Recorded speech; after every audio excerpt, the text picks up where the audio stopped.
Vamos iniciar então. Boa tarde a todos. Obrigado aí pelo retorno de todos vocês. Então, agora para a gente dar sequência no programa, vamos ter a apresentação da professora Maria Alice Carraturi, atual presidente da Univesp, e ela vai falar de um tema bastante importante para esse nosso grupo e para todos vocês também, que é a formação de professores à distância, né? Novos desafios da cultura digital. A professora Maria Alice, ela é doutora em Educação pela Faculdade de Educação da USP, aqui, da Faculdade de Educação da USP. A área de pesquisa dela na formação de professores, principalmente na modalidade à distância. Também tem mestrado em Educação pela USP, Faculdade de Educação. Tem também um papel muito importante.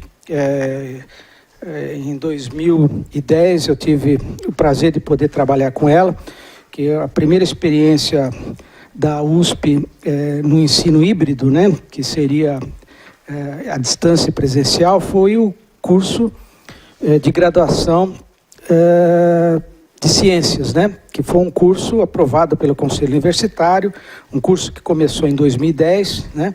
Esse curso está em andamento também, com uma parceria com a Univesp, a Universidade Virtual do Estado de São Paulo. E na ocasião, a professora Maria Alice trabalhou muito nesse projeto para viabilizar ele, para fazer ele ficar dentro dos moldes que o Ministério da Educação queria. Então, a gente, desde então, teve esse trabalho, tive o prazer de poder ter essa parceria e esse contato com ela. Atualmente, ela recentemente foi nomeada, então, presidente da Universidade Virtual do Estado de São Paulo, né, e está desenvolvendo anteriormente também em vários outros locais, inclusive no Centro Paula Souza. E hoje, então, ela vai estar fazendo essa apresentação para nós, dando essa visão de como, eventualmente, o EAD poderia estar sendo utilizado na formação de professores. Então, professora Maria Alice, por favor.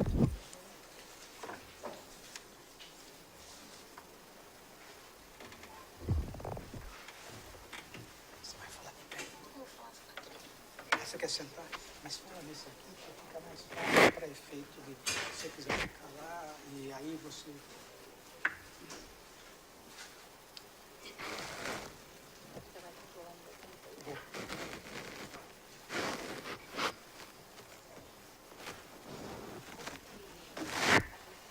Não, você pode colocar por aqui. Ah, você quer por aí também? Dá uma coisa que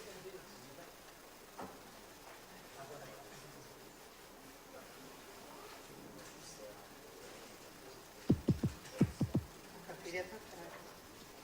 Trocar pelo meu, só um minutinho.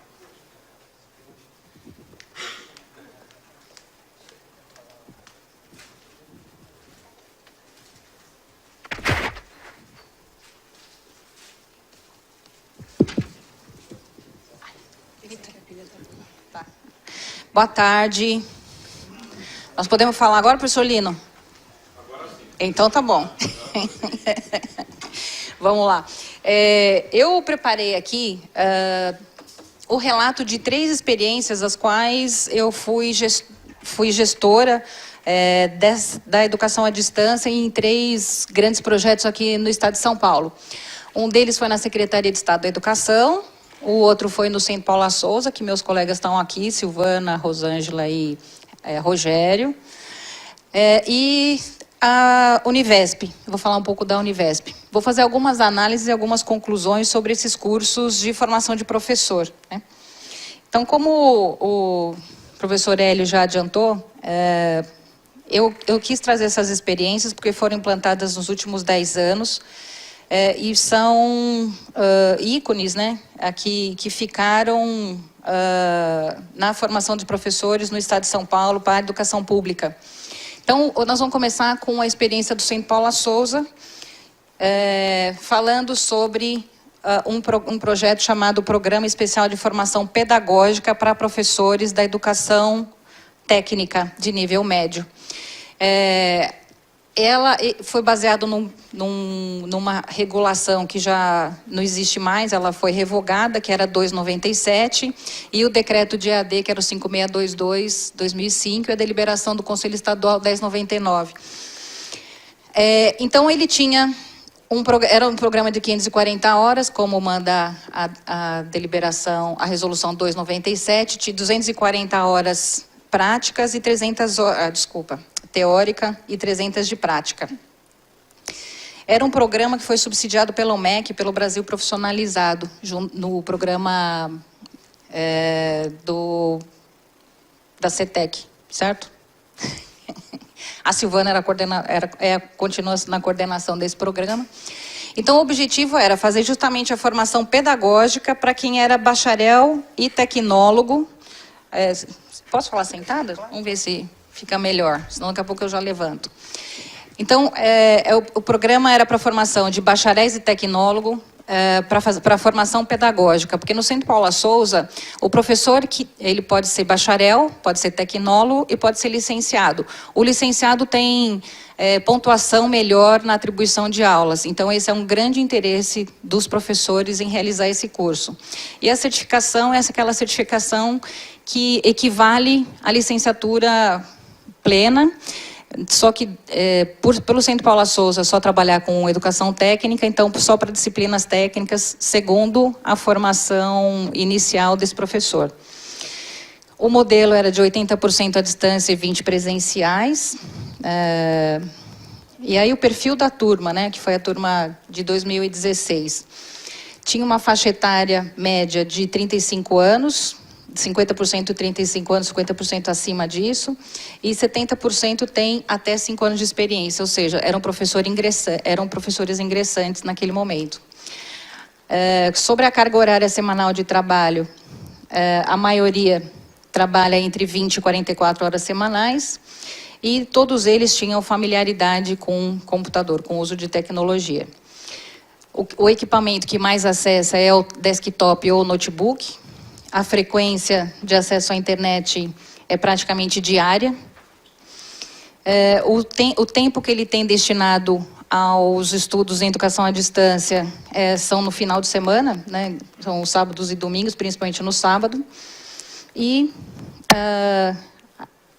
muitos deles tinham experiência em educação à distância, praticamente 60% com experiência, 40% sem experiência em outros cursos de educação à distância.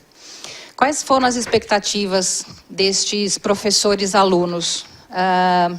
Desempenho profissional, porque eram bacharéis que muitas vezes vêm de profissões como enfermeiros, como engenheiros, que vêm de empresas ou vêm do mercado para a docência. Então, ele quer melhorar o desempenho profissional dele na sala de aula. Ele acha que também vai melhorar a carreira e a distância, porque ele consegue fazer estando fora da sede, que é o centro de São Paulo.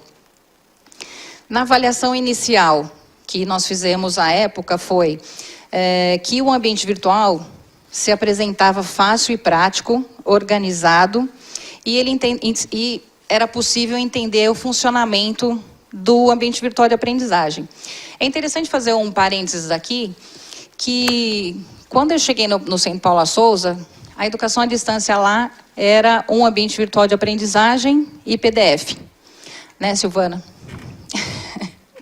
Então, a gente fez todo um trabalho de modelação da educação à distância e o resultado é esse que a gente está olhando aqui. Né? Então, o ambiente virtual foi todo modificado, o trajeto de aprendizagem foi todo modificado, a metodologia foi toda modificada. Né? Bom, a avaliação final do programa... Você pode abrir para mim, por favor? Avaliação final. Então, a gente fez uma avaliação inicial e depois uma avaliação final desse programa. Então, 80% entendeu que a navegação foi simples e 80% estava muito satisfeito com as instruções. É importante a gente perceber que a instrução, o desenho educacional que a gente tem no ambiente virtual, mesmo que seja adulto, mesmo que seja professor, ele é essencial para que esse indivíduo possa navegar melhor na aprendizagem, na sua própria aprendizagem. Então, ao final, o que esses alunos dizem, né? que entenderam que a estrutura do curso foi adequada, porque nós fazíamos uma única disciplina por vez, né? Então não tinha concorrência. Ele fazia a disciplina e fazia as atividades práticas simultaneamente, mas era uma única disciplina teórica.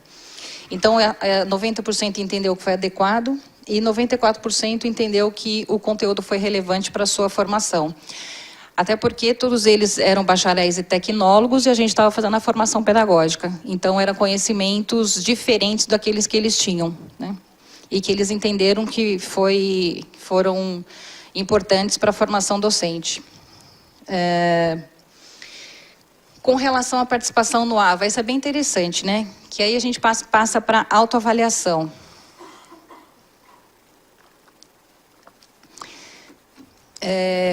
Pergunta se participou ativamente. Aí a resposta do 5 diminui bastante. Participou, bem.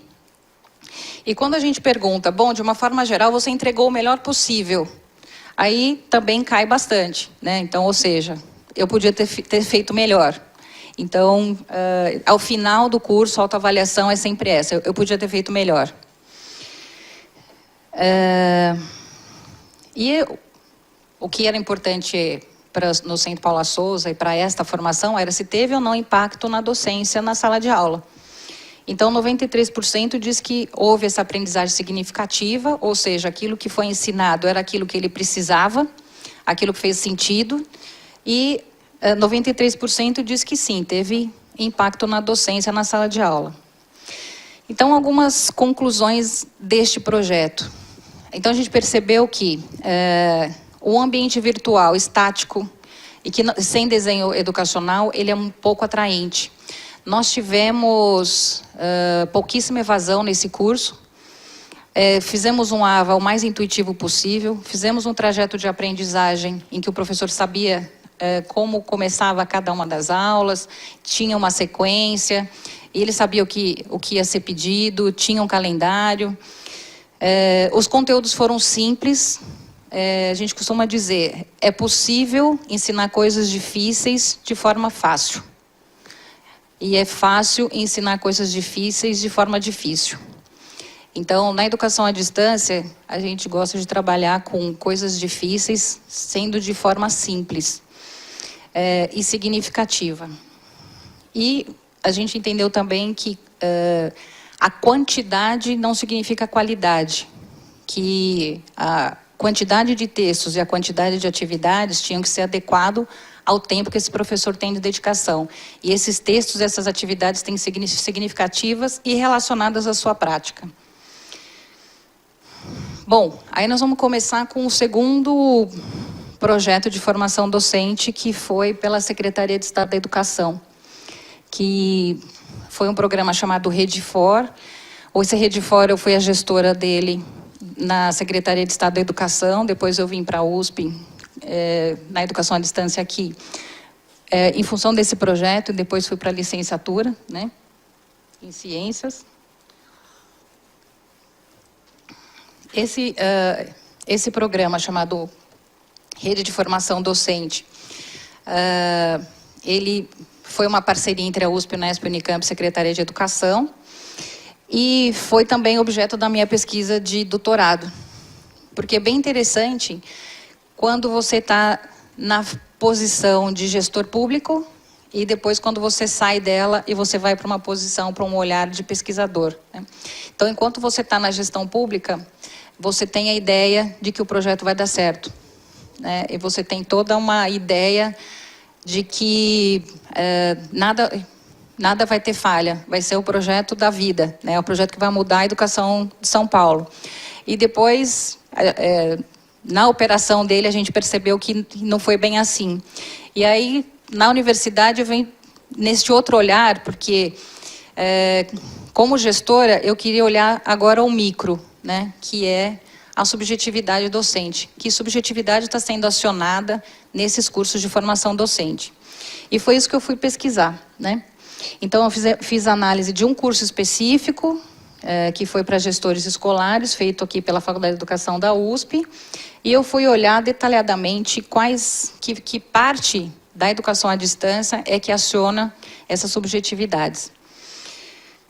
Bom, O objeto, então, da pesquisa foi olhar de uma maneira em que eu pudesse enxergar neste curso e nesses outros cursos que competências estavam sendo acionadas, que modos de ser professor estavam sendo efetivados, né?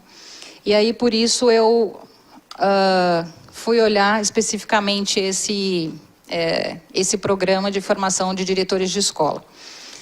E aí, contextualizando um pouco, né? Se nós estamos falando de sociedade da informação, e por isso o mundo digital, a cultura digital, ela vem muito em função desse novo, do que a gente pode chamar aqui do capitalismo pós-industrial, que essa sociedade da informação traz, que todos nós estamos vivendo e vendo isso, que é o declínio das atividades industriais. Então, o que era produto passa a ser serviço, e é o serviço que hoje custa muito caro, e mais do que o serviço é a ideia, né? Por isso o marketing faz tanto sucesso hoje, o marketing, a comunicação. A diminuição do emprego, e nós estamos vendo isso mundialmente. O trabalho imaterial, que é baseado no conhecimento. O conhecimento hoje que é o capital, né? É muito menos o produto, mas é mais aquilo que o conhecimento gera. O autoempreendimento, todo mundo fala em empreendedorismo hoje em dia. E atuar em rede, todo mundo tem que estar conectado. Quem não está em rede social, está em algum momento da vida, está conectado em alguma coisa. Ou no cartão do banco, ou na internet, ou no e-mail. Todos nós estamos em rede. E os novos valores desse mundo contemporâneo, que é a formação permanente, porque a formação inicial, veja só, né, é bem interessante. Meus pais não têm curso superior. Então, a minha geração é a primeira a ter curso superior na minha família. Então, fazer faculdade na minha geração, e no nível social em que eu vim, era o máximo, né? Então, assim, quem fizesse faculdade já estava no topo da pirâmide social. E hoje a gente fala que a graduação é formação inicial, né? Ou seja, ela já é insuficiente. Então, você faz a formação sabendo que ela vai ser permanente. E isso é uma exigência desse contexto social da sociedade da informação. Você nunca está pronto, você nunca está formado. Você está sempre em formação, porque tudo muda. E o que a gente tem de certeza é a mudança, né? Bom, qual é o sujeito ideal dessa sociedade da informação? De fato, é o sujeito digital. Porque sem ser o sujeito digital, você está fora da sociedade. Então, quem está fora da sociedade hoje, né? Quem não tem cartão de crédito, quem não tem cartão de débito, quem não tem conta em banco, ou seja, uma pequena camada da população. Então, a subjetividade digital é o que torna o sujeito transparente, ou visível, né? Ao contrário, é o visível, aquele que o tempo todo pode ser monitorado, controlado e observado as suas preferências. E esse meio digital é o novo locus de atuação desses projetos de subjetivação. E nós estamos, então, conectados. E é bem interessante a gente pensar na rede, nessa ambivalência que a rede nos traz, né? Que é a circulação e a vigilância. Circulação, porque você circula todas as informações, todas e fofocas e etc. Mas, ao mesmo tempo, você está sendo vigiado. Você é vigiado em qualquer situação, ou seja, hoje em dia, se você vai procurar um emprego, a primeira coisa que o empregador faz é procurar nas redes sociais o que você posta, né? Então, ele é um campo aberto de informação para comunicação, de informação.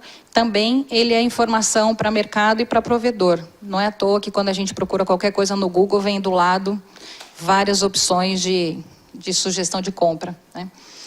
E isso produz uma nova ontologia, um novo modo de ser. E isso produz os efeitos de subjetividade que a gente está buscando aqui nessa pesquisa, né? E o que tem a ver esse capitalismo pós-industrial e a educação? Então, a gente costuma dizer que a educação ela sempre prepara para a sociedade vigente, né? E ela sempre vai dizer que...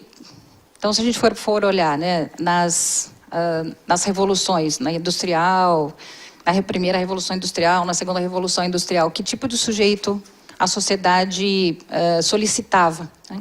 E quem é que atende a essa solicitação? Então, é a escola. Só que na escola existem duas gerações. A nova geração e a velha geração, né?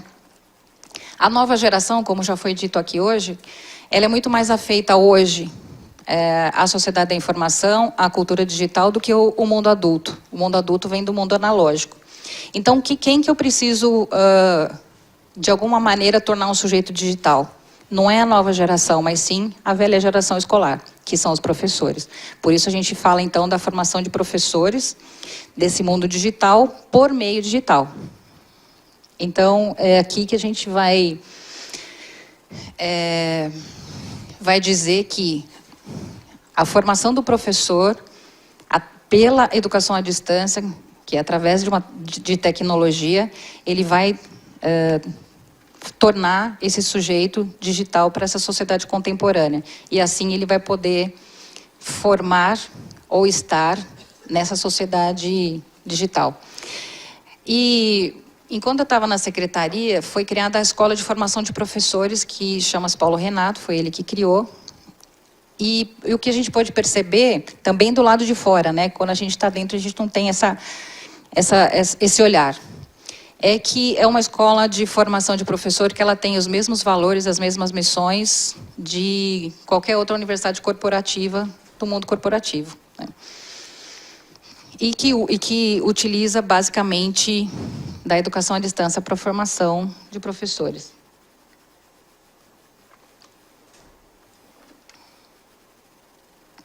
Então, nós vamos especificamente falar do Redifor.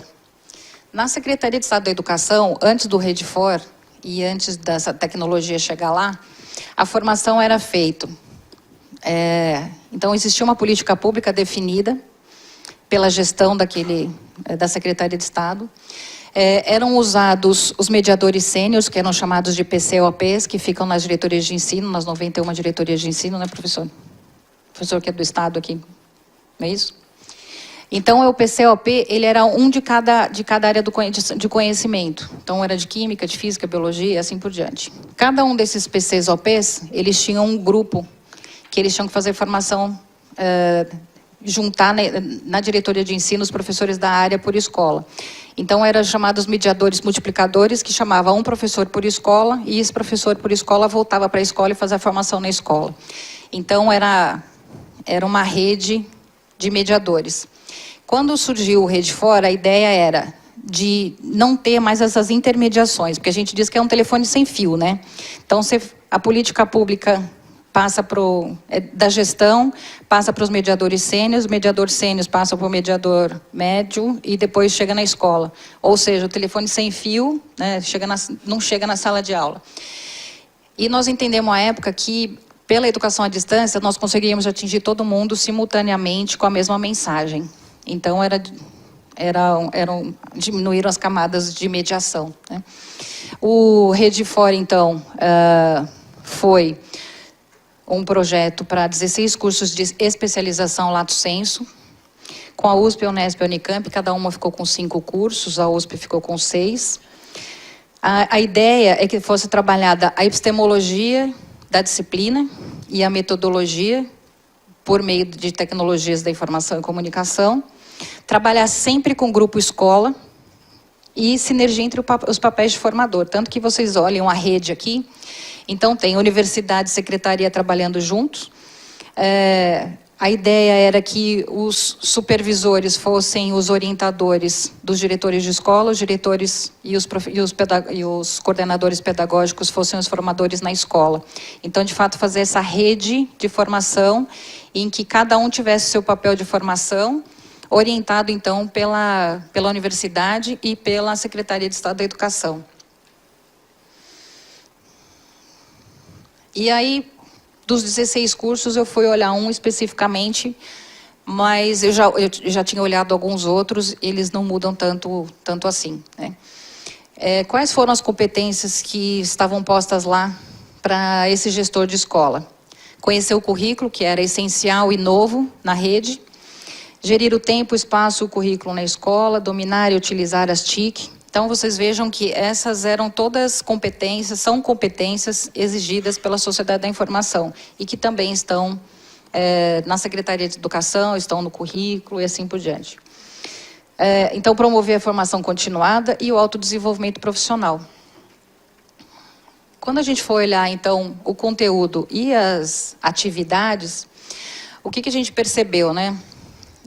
Que existe uma gama de manuais de como ser na educação à distância. Um número imenso de manuais que a gente vê aqui. Então, tem manual do aluno, manual do tutor, tem manual do cursista, manual de problemas e projetos, manual, regulamento do curso. E é bem interessante que quando a gente entra num curso presencial, ninguém fala para a gente como ser aluno no presencial.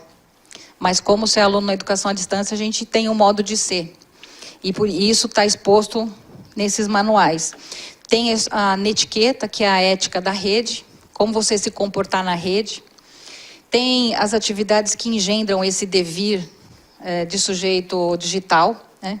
E são esses dispositivos que atuam nesse novo ser humano na sociedade contemporânea. E por que a gente tem tantos manuais e regras na EAD? Porque o presencial já foi feito lá no passado, então a gente já sabe como se comportar no presencial. Mas na rede, nem sempre a gente sabe se comportar, né? Então, por isso que a gente tem que dizer como ser na rede. Então, tem um alinhamento comportamental também, assim como a gente tem a disciplina na sala de aula, né? Uma certa padronização, vigilância e captura subjetiva, porque todos os dados a gente estão expostos ali, a gente pode capturar a qualquer momento, e o gerenciamento de si, porque na educação à distância, se o sujeito não gerenciar a si próprio, ele não faz um curso à distância. O que é possível também ver é que existe uma padronização do curso, que a gente chama de exercício de si. Então, todas as disciplinas são iguais, todas têm 10 aulas, todas têm módulos padronizados, roteiros prontos e a mesma sequência. Então, a gente vai percebendo isso no curso, na padronização de um tipo de EAD, né? Então, o que eu fui investigar? Quais são as ferramentas digitais que foram utilizadas nas atividades especificamente? Quais componentes subjetivos são acionados nelas? Quais categorias de competências são exigidas na sociedade se estavam presentes ali? E o que a gente viu? Que as ferramentas disponíveis são editor de texto, reprodutor de vídeo, wiki, fórum, PDF, Google Docs, PPT, links e blog. Alguma semelhança não é mera coincidência. Então, o que a gente percebe? Que, apesar de ser mundo digital, a gente pega referências do mundo tradicional. Ou seja, eu troco a aula ao vivo pela videoaula. Eu troco o livro pelo PDF e eu troco a discussão em grupo pelo fórum. Então, eu só faço a troca de mídia, mas o paradigma ainda é do presencial, né? E as próprias ferramentas que são apresentadas são só substituições desses modelos presenciais. Eu costumo dizer que o Flipped Classroom, a vida inteira existiu, né? Só que agora tem um nome bonito, né? Que é a aula invertida, que você se prepara em casa para você discutir no grupo. Todo o meu curso superior foi assim. Eu li o texto em casa e depois se você não se preparasse, você não podia discutir no grupo.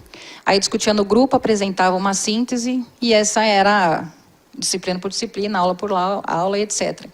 Aqui a gente faz a mesma coisa. O cara tem o texto para ler, tem a videoaula para assistir e tem a discussão em grupo no fórum. Então, é exatamente o que eu fiz na minha graduação de alguns anos atrás.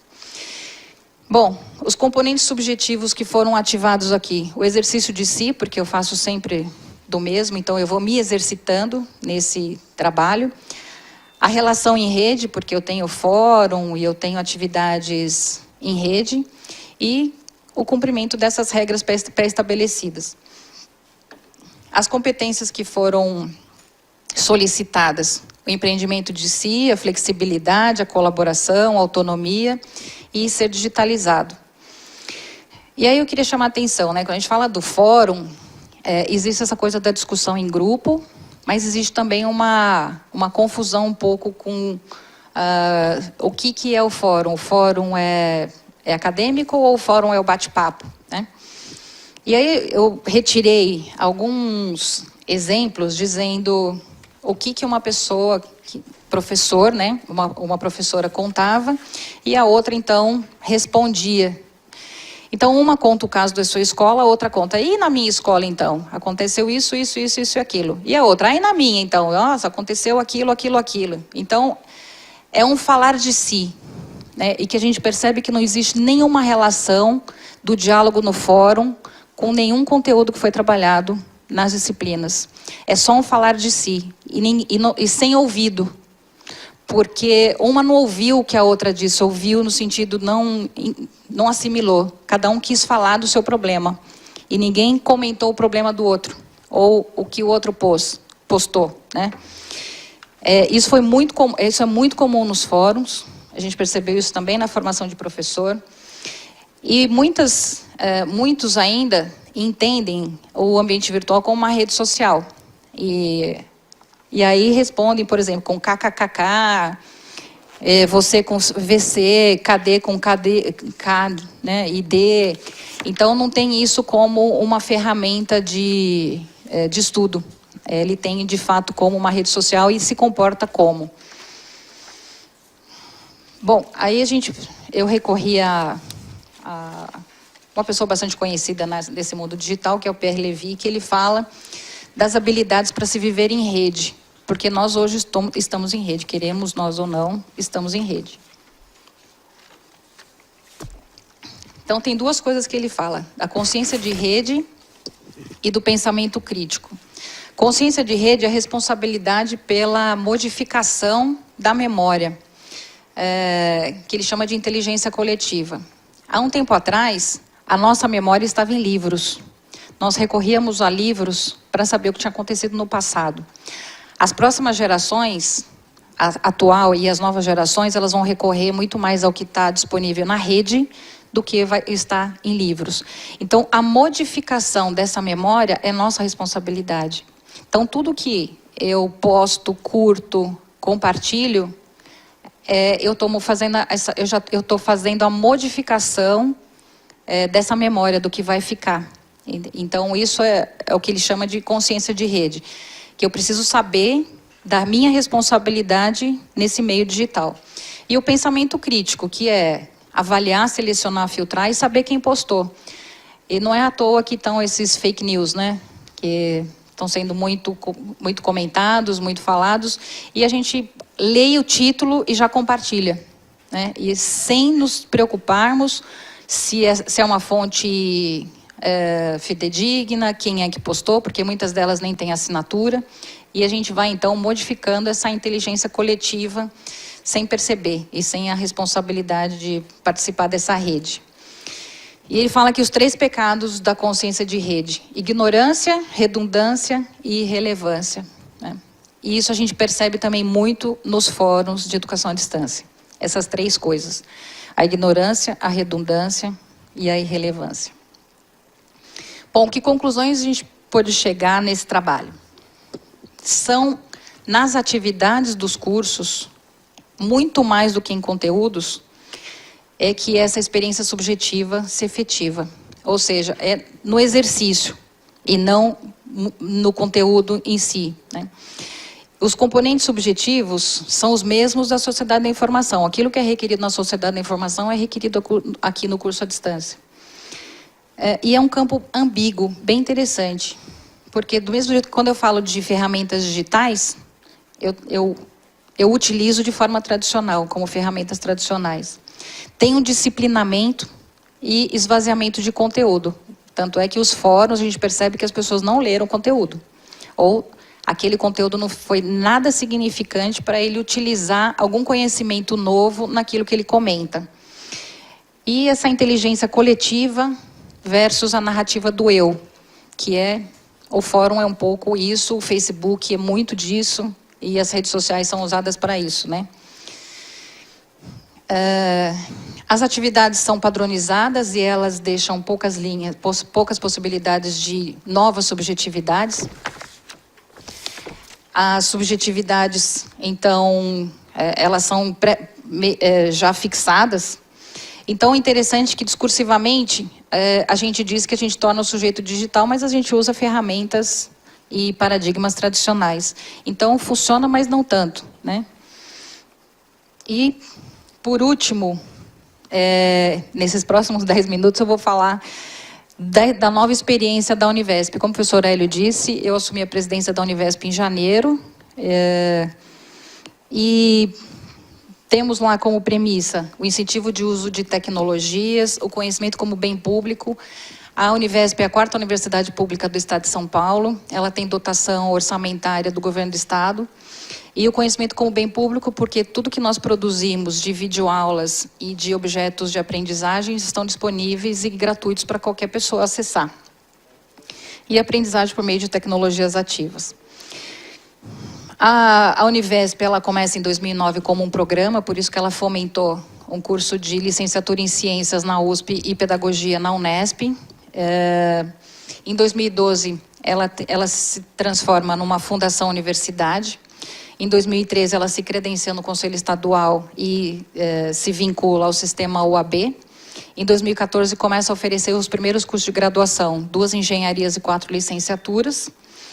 Em 2015, tem um credenciamento do MEC. Em 2016, ela oferece só vestibular para as engenharias. E aí, em 2017,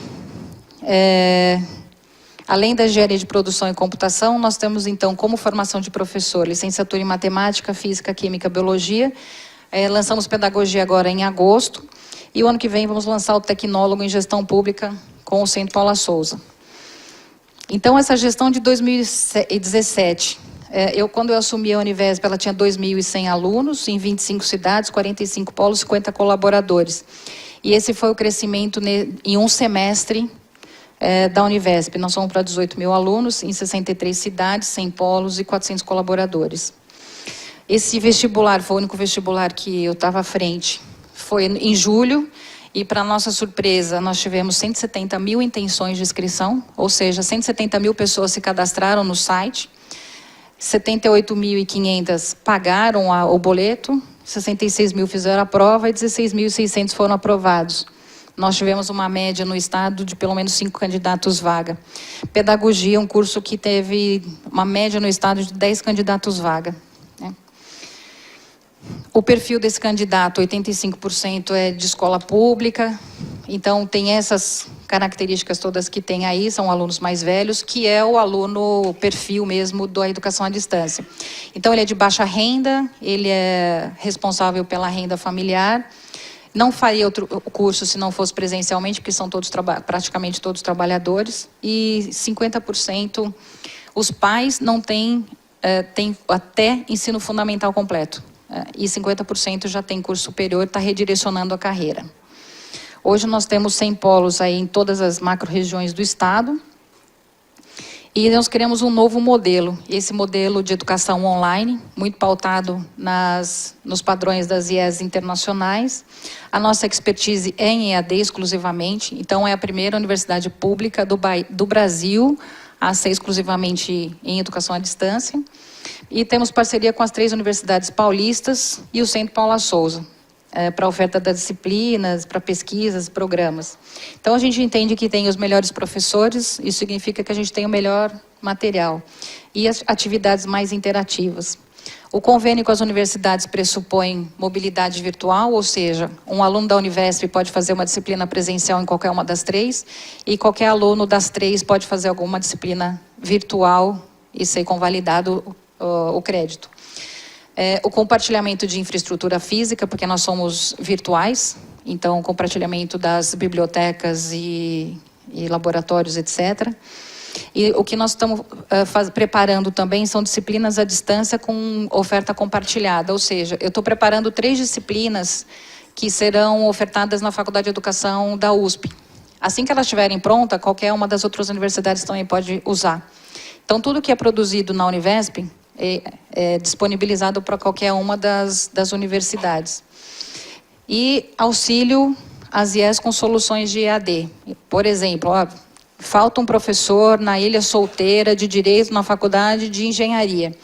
Então, a gente produz a disciplina para que essa disciplina seja online e o professor esteja aqui em São Paulo. Um convênio com o Centro Paula Souza também é um convênio um pouco diferente. Esse curso, os tecnólogos que nós vamos oferecer daqui para frente vão ser em parceria com o Centro Paula Souza, ou seja, o Centro Paula Souza tem a responsabilidade acadêmica, nós vamos operacionalizar o curso no estado de São Paulo e o Centro Paula Souza diploma no final. E em breve, né, Rogério, os cursos técnicos. As novas parcerias que nós fizemos, estamos fazendo esse ano, fechamos uma parceria com a Universidade Aberta de Portugal, que ela tem uma identidade muito próxima à nossa, é uma universidade também só EAD. Você vê que eu não tenho problema de falar EAD, né? Então é bem interessante porque a gente parece que disputa com o presencial e faz muito essa marca da diferença. A USP sempre fez questão de chamar a educação semipresencial, para tornar uma coisa mais palatável. Eu não tenho isso, assim, educação à distância eu acho muito legal e não tenho nenhum problema de usar essa terminologia. Acho que, com o tempo, a gente não vai saber qual é a diferença do presencial e do à distância, porque tudo vai ser mais ou menos, o que é importante ser presencial vai ser presencial, o que é importante ser EAD vai ser EAD, e a gente tem muitas formas de trabalhar com aquilo que cada uma das modalidades oferece, né? Nós estamos fechando também uma parceria com a Aberta do Brasil para a formação de professores. Nós temos a TV Univesp, que fica na Padre Anchieta. Nós temos todas as videoaulas são produzidas, ficam lá disponíveis. Esse é o estúdio. Aqui nós também criamos um novo modelo de videoaulas, que hoje são também videoaulas mais criativas e mais envolventes, que tem matérias, que tem design. Fizemos uma modificação também no ambiente virtual de aprendizagem, para que ele tenha mais interatividade e que tenha o percurso mais intuitivo.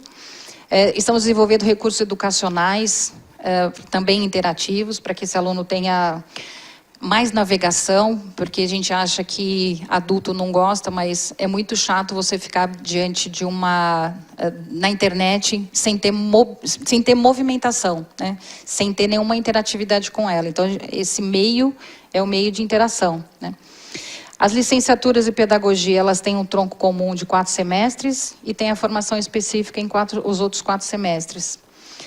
Aqui a gente usa também como metodologia ativa, que o professor Chau falou de manhã, a aprendizagem baseada em problemas e projetos. Então, a cada definição de problema, existe um desenvolvimento de um projeto e a prototipagem para um tipo de solução. E isso tudo é desenvolvido dentro do projeto integrador, que é pensar a prática durante o curso, né? O projeto integrador, então, integra as disciplinas do semestre e ele faz o levantamento no local de trabalho para os engenheiros e para os licenciados nas escolas, né? E depois ele tem que fazer uma análise crítica, bibliográfica e fazer uma proposta de atuação. A gente usa o design thinking durante os encontros presenciais para que ele desenvolva essa metodologia e chegue num protótipo de trabalho. Então, trouxe aqui alguns exemplos do que é feito nesse projeto integrador, por exemplo, no ciclo básico, né? Então, os alunos do ciclo básico desenvolveram uma tabela periódica por libras. Então, fizeram prototipagem de um aplicativo em que o aluno consiga olhar essa tabela periódica com libras. Em biologia, esse grupo desenvolveu uma estufa de baixo custo, né, para que pudesse fazer a reprodução de micro-organismos na escola. Na licenciatura em matemática, eles fizeram a prototipagem aqui de medições, de réguas e compassos, tudo com material de baixo custo. Na licenciatura em física, eles fizeram o protótipo desse canhão, que atirava bolinhas de gude. E de química, eles fizeram esse microscópio alternativo. E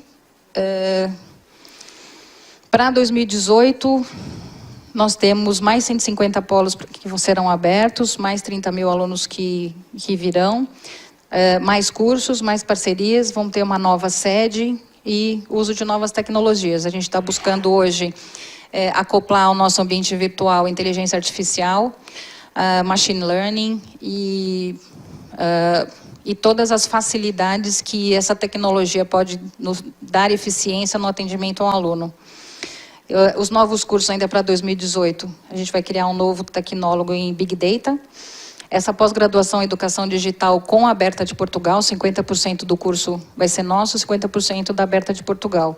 E a segunda licenciatura com o MEC, para professores do Brasil todo. Nossa razão de ser é a universalização do ensino superior de qualidade no Estado de São Paulo. E o que é interessante que a gente tem visto em alguns depoimentos de alunos é que essa é a única maneira que ele pôde chegar no ensino superior. Esse é o depoimento que eu recebi justamente numa rede social, de um merendeiro dizendo que agora ele estava fazendo uma licenciatura e que o sonho dele é ser professor. Então, isso que nos move. Muito obrigada.